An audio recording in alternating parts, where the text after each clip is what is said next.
this midterm election. First, I want to talk about some of the stats. So you see the blue is how the market performs. This is the S&P 500 index in midterm election years. For whatever reason, on average, a rather flat to down year, and then after the midterms picks up very strongly into year end. Some of that being the typical seasonals kicking in, which you can see on the all other years. And then we have this chart, the performance for the 1 year after the midterm elections. Of course, there is always positive drift in these elections. You see the blue years on top.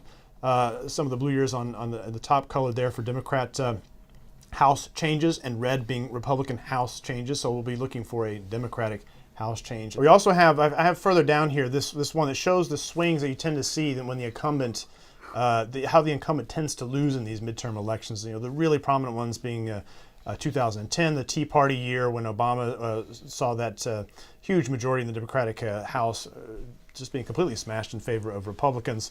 Less so in 2014, but obviously we're looking for a swing this time around as well. But also, if we look higher at these combinations, Stain, we talk about the three moving parts here in the U.S. politics. You've got the White House, you've got the Senate, you've got the House. How does the market perform when all three are on the one side or the other, or when there's a mix? And that chart here showing that we're probably faced with Republican White House, obviously for the next 2 years, assumedly Republican Senate and a Democratic House, you know, middling to the poor side of the distribution in the past.